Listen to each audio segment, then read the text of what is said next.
Hello YouTube, this is Sam Gerrans from ḥurūf.com. Today is Monday the 5th of April 2021 and I think this is going to be quite a short video. I just wanted to kind of bash out a couple of things. I've just finished my day's work and I had some thoughts that I wanted to share, and it's to do with the COVID. And the first thought is this. I see a lot of people, they seem to think that something massive has changed, that the whole of society has been changed. Well, clearly society has been changed, but my point is this, and it really comes from a couple of things that I posted on Facebook, and I'm going to say a few things about me and my relationship with Facebook after this. Nothing has changed. Nothing has changed. We are where we are, because we were always being herded to the point that we're at now. What's happening now is only possible because of all the other things that happened. For example, all of the sort of the spaghetti causes, or the hashtag causes, feminism, which is a form of communism, a form of oppression, a kind of tyranny. All of the unreality and almost universalized delusion that we've been working toward. This has been going on for 100 years.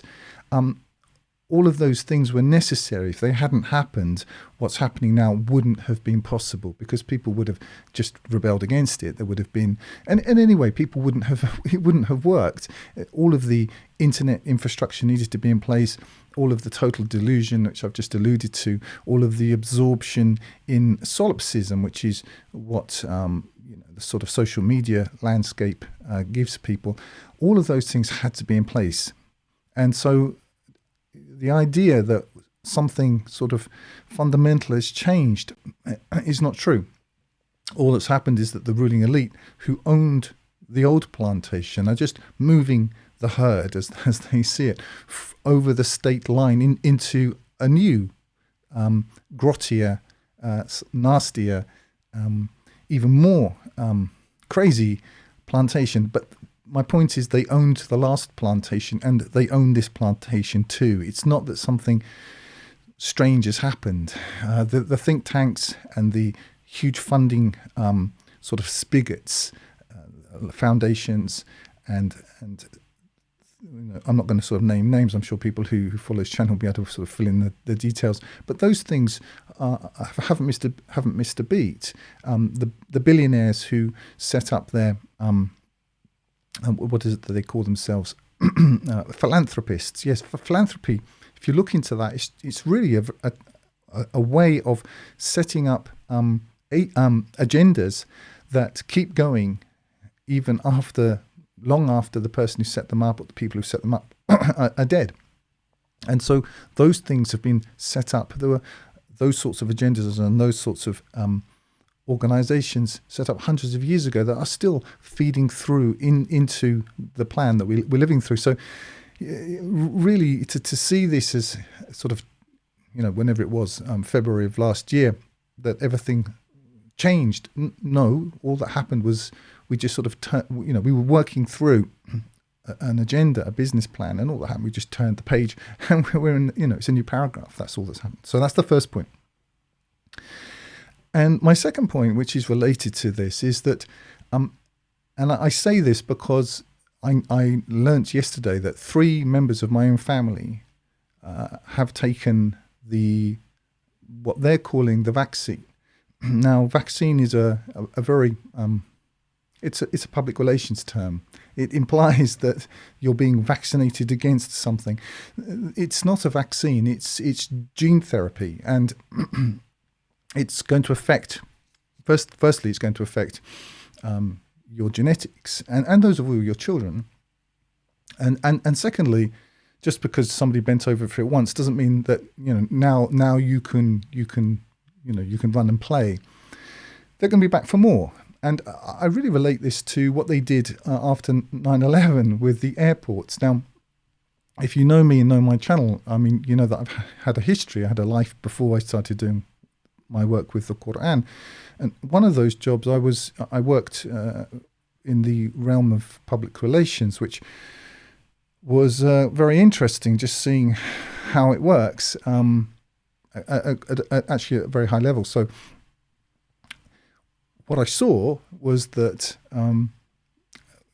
with clients, I would quite often fly in not mine, in their private jets. And if you've never flown in a private jet, if you've never been to an airport that sort of caters to those sorts of clients, they don't go through what you go through. I mean, if you've never been on a private jet, I'll tell you what the process is. It's not turning up and being sort of processed and humiliated and bent over and groped. No. You turn up, they meet you with all smiles and a cup of tea and ask you if you wouldn't mind just letting them have your passport for a moment. You sit down and they do something, and then they come back to you with another smile and ask you if you'd like a refill. And then you get up and get on the plane. That's it. That's all that happens. Nothing else happens. And the same when you arrive. They treat you with, they treat you nicely. And that's how the people who make all the rules that you and I have to abide by, that's how they live. You see, they don't keep those rules. And the reason why I'm mentioning airports is because after 9/11, they brought in this theatre, which was the idea that somehow it's actors or agencies which are not connected to governments, some sort of rogue organizations that might cause bad things to happen on airplanes. Well, quite clearly, if you have any understanding of 9/11, that supposition is completely flawed, because without people being embedded within those agencies, that event could not possibly have happened. But my point is this, is that what they did with airports is they got you to a stage where, and this was training, it was quite clearly, this was just sort of, this was herd training, potty training really, into what was going to be coming next, of obedience, of taking off your belt and then taking off your shoes. And each time it just gets that little bit more, arduous and that bit worse.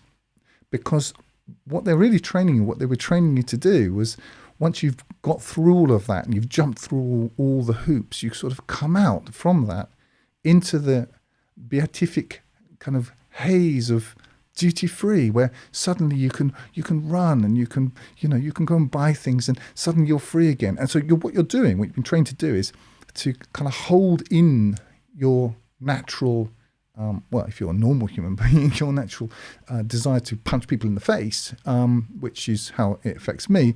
And then you get through that last gate, that last stage, and suddenly you're free again. You can run and play, but you're not really free, because later, further down the process, down the conveyor belt, they could easily ask you to do it all over again, especially if you have to change flights or whatever it is. So my point is that they're doing this with what I'm going back to the COVID thing, is that just because someone has taken the I don't know what to call it, the injection, it doesn't mean they think that they're sort of going through the equivalent of the airport, and now they're free. Now they can run and play, and they're a free agent again. They just had to sort of grin and bear it for a little while. But no, this thing's going to be coming back for more. You can never, ever, ever bend over far enough for the satanic system. It will always come back for more. And that's just the way that it works. And now I want to get to my second point, which is this new tyranny, and of course, or this new stage of tyranny. It was a tyranny before, owned entirely by the same people. In a way, it simplifies things, because prior to this, we had to listen to people talk. All of their verbiage coming out of their mouths about how they understand this and they understand that. We were having this discussion. What's happened now, or not having a discussion, whichever way it was, what's happened now is that that's all over. It doesn't matter what people say. It doesn't matter. That's all done. People either bent over and took this injection, or they didn't. And that's it. There's, in a way, that kind of simplifies things. And as I mentioned in a video, I think a good few months ago, about the middle of last year, I said that there would be what this new major line item and new stage of tyranny was doing was creating what we call in the Quran furqan, a division. It's dividing people. It's dividing people along families, amongst communities, into those who submit to Mammon, to the god of the state, and those who refuse. And this kind of division between these two sort of sets is going to get bigger and bigger. Now, I'm not going to get into all the details of it, but I am going to leave a link in the drop down below to an extremely good, I hope it's still up, an extremely good podcast with a virologist or biologist. He certainly is qualified to talk intelligently on the question of whether or not you should take vaccines and so on. I'm going to link to that down below. But my point really is that what's happening now is that all of that talk, all of that, they understand and treating one as if one is a wild-eyed conspiracy theorist, and we sort of had to kind of tolerate this level of duplicity amongst people who quite clearly you can see that they basically worship the state. Now it's all done. Now we just have you had an injection or not? Yes. Well, there you are. That's the end of it. All of the reasoning and the sort of supporting arguments and all the rest of it don't mean anything, because you are what you do. What you talk about doesn't mean anything. And we had this to a certain extent with how people were living before. If you're working in a bank, if you're working in things or if you're working in the pharmaceutical industry, or if you're working in the military industrial complex or whatever it was, those you could kind of hide behind a certain amount of justifications. But I don't think that can continue or is justified any longer. And I say this as somebody who I feel as if I've lost members of my family. I mean, they were already dead, to any great extent, because they were unable or really unwilling, I think, to consider what was really going on. But now it's done. And I'm saying this not because I want people to sympathise with me, but because I know that other people are experiencing this as well. And at the end of the day, it's really down to what you do. In the Quran we read, because God sees what you do. I can't think, at least off the top of my head, of any verse which talks about because God sees what you were thinking about doing or talking about doing or justifying what you were doing. No, what you did, what you actually did. And so in a way, what we're going through now, to my mind at least, horrific though it is, and of course it is, it does simplify things. I mean, if there is going to be some sort of future, this is going to add an entire new dimension to human relations.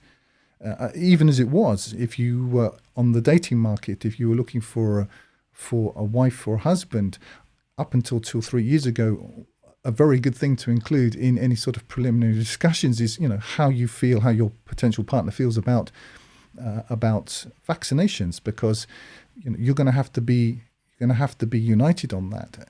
And whereas 50 or 60, 70 years ago, the man would have made those sorts of decisions, the entire legal apparatus is designed to usurp the man and to back the woman, and so any man with any intelligence would have that on his checklist of things that he's going to get right before making any sort of decisions. Well, now it's going to be, I think, something that people will have to talk about much earlier on. I mean, I don't know, but I can imagine, I don't use them, but I can imagine that dating sites are going to have like a checkbox, are you quote unquote vaccinated? And the society is going to split like this. I'll leave the entire question of what the ramifications are going to be for people, what the implications are going to be for their genetics, for their children, for if there's going to be any sort of future, but that's beyond the remit of this very short talk. But I just wanted to say that in a way, I mean, we know that God plans and they plan, and God is the best of planners. And it seems to me that this whole system is, in a way, forcing everybody, the elites included, to a point where they have to make some sort of decision, and they need to, if you want to be a part of that system, you have to virtue signal. It requires you to submit. It requires you basically to worship Caesar. I think that's really what it is, because clearly it's an ideology. It's something you have to believe. You're required to believe it, but very cleverly, they're not forcing you. They're not putting a gun to your head. They're just suggesting over and over and over and over again that you do this thing. And but what the shaitan will do, and always does, he turns around and then he blames you.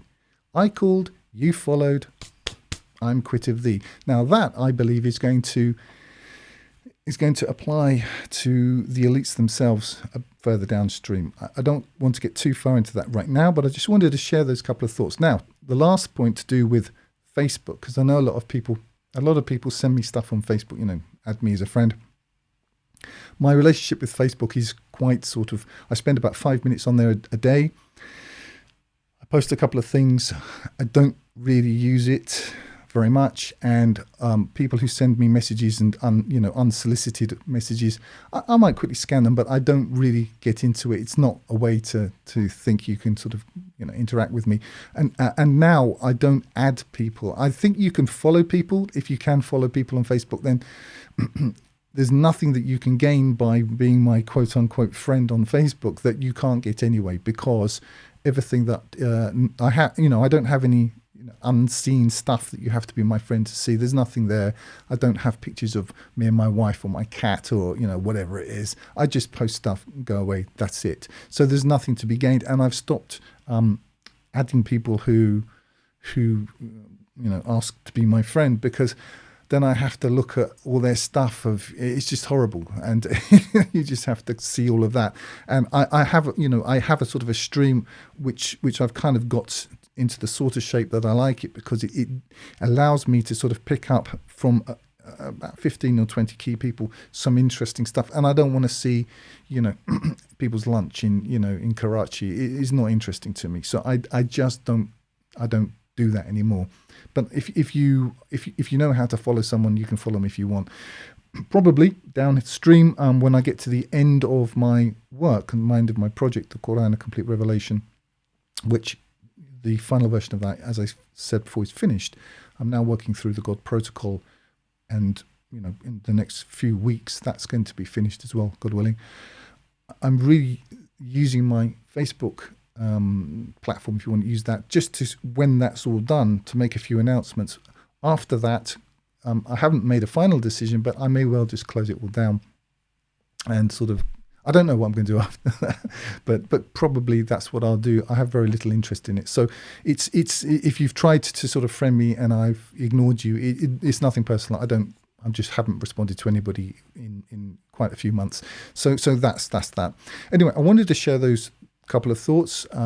I think that where we are now is a function of where we've been before, and really to understand where we are now, really you have to look a lot broader than beginning February of last year. You have to really look back to for over the last 100 years at least. And the second thing is that now, in a way, it is simpler. It's clearer. Either you did or you didn't take this thing. And it's going to divide families. It's going to divide societies. And in a way, I think that makes things simpler, because, the claim to faith, the claim to this, that, and the other, you are what you do. You are what you do. I'm not telling you what to do. I know that what I'm going to do, and there is an existential, to my mind, there is an existential and fundamental difference between murder and suicide. Now, if they come and put a gun to our heads and say, take this, or we're going to jab this, let us jab this in your arm, or we're going to blow your head off. Well, that's one thing. But to agree, in my opinion, to agree without any, without that level of coercion, it, to my mind, is a different existential category of decision, and not one that I want to go to God, on that basis. Now, I'm not an expert in this field. However, I am going to link down below to somebody who is, and it takes an hour to listen to, and I think it's an extremely good presentation, and it may be something that you'd like to consider. Anyway, that's all for now. I hope everyone's well, and I hope to be dropping a new video in the next week. If you're listening on YouTube, you can download my full translation of the Quran free using the button in the top right-hand corner, or buy the hard copy there at 10% less than on Amazon. I also encourage you to sign up for the Quranite Plus newsletter on the site to get occasional micro updates. You can download the audio from my YouTube videos to your mobile device using the links in the drop-down below. I recommend meetquranites.com to connect with other Quran-alone believers. Like if you like, comment if you have something constructive to say, and subscribe to get more each week. And use the link in the drop-down below to donate if you would like to help me keep doing this. And remember, this life is short, eternity is long. If you want good trees, plant good seeds.